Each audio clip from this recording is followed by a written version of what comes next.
Thank you, Madam Mayor, members of the City Council. My name is Joe CARAMUCCI. I live in San Rafael. I'm one of the founding members of the Point St. Pedro Road Coalition. My house is on, the back of my house is on Point St. Pedro Road, about a mile from the San Rafael quarry. I'm here to give you my thoughts about Bill DUTRA and the DUTRA group and what a wonderful neighbor he is. When I read the article in the Press Democrat regarding Amy DUTRA's concern, the sensitive concerns of the community, I thought you might want to know what they did to our community. Our community is in the same position you folks are. County operation, governed by the county of Marin, homes, city of San Rafael. Okay? DUTRA bought the place in 1986. Prior to that time, that place has been there for about 100 years. No problem with ASPHALT and the previous owners. As soon as Bill DUTRA got into the place, we started having problems. That quarry was supposed to close in 1992. 1992. We're still going on. What happened was, 1997, extreme blast of the quarry damaged substantial homes up in the Ren Bay Park. We developed a coalition. We had about 3 years of negotiations with DUTRA. 3 years. You guys are starting your journey. You're just beginning. 3 years of conversations with them, evasion, couldn't get information, couldn't get documents. Trying to get the baseline production record regarding the quarry prepared by Basalt, which they had and the county had, were never produced until last year.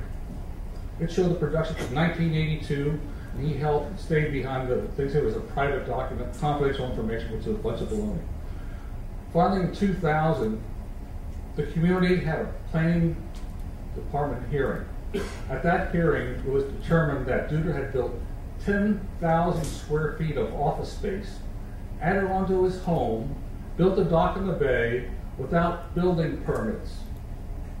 He did not pay property taxes on the property because he didn't have the permits.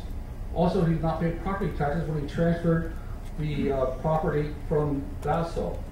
Of course, the statute of limitations had expired, so we didn't collect the taxes from Marin.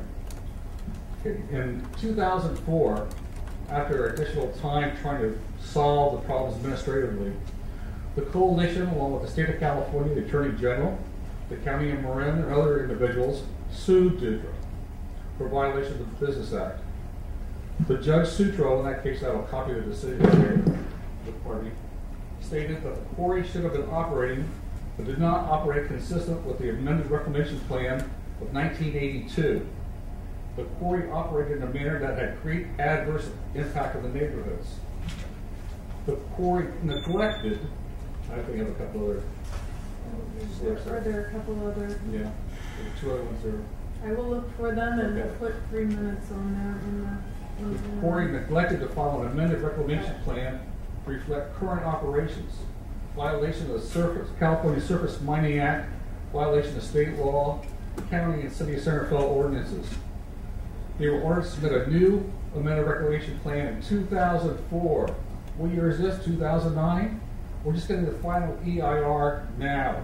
Final report's going to be coming out in a week or 2. What you're dealing with is a group of people who give you partial, old information and put spin on it, so you never get the correct truth. You have to dig down, dwell down, and then get to the information. Regarding their emergency need for repairs and operations. We're all sane people. If there was a national emergency or a state or civic emergency declared, you can allow a business operation to help the needs of our neighbors, right? Well, they want blanket approval in this permit process. You can't give it to them. You have to go to a specific emergency type situation. They also want to operate always 24/7.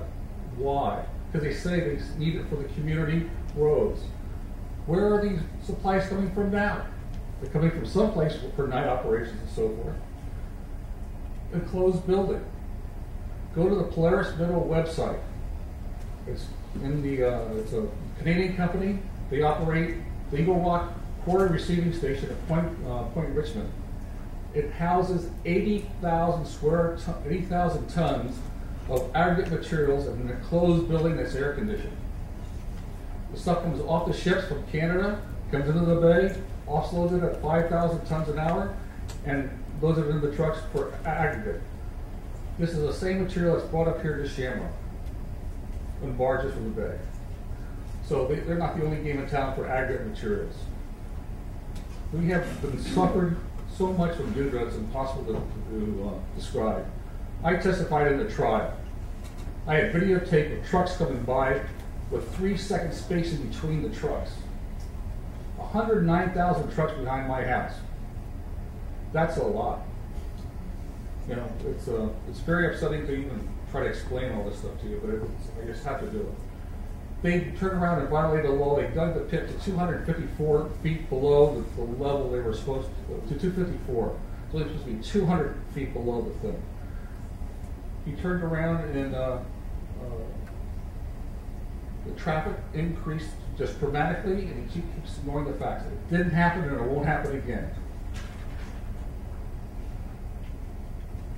Judge Sutro found that they were violating the law and temporarily suspended an injunction to stop them from operating until they went through the administrative process. That was 5 years ago, folks. 5 years ago. So you're dealing with a business entity that has one reason to operate: to put money in Bill Dutra's pocket and not to take care of his neighbors.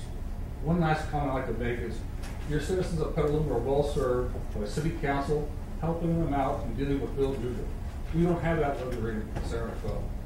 We have to do it ourselves because the city of San Rafael thinks it's a county issue and they don't want to deal with it. Your people are well served by you doing this.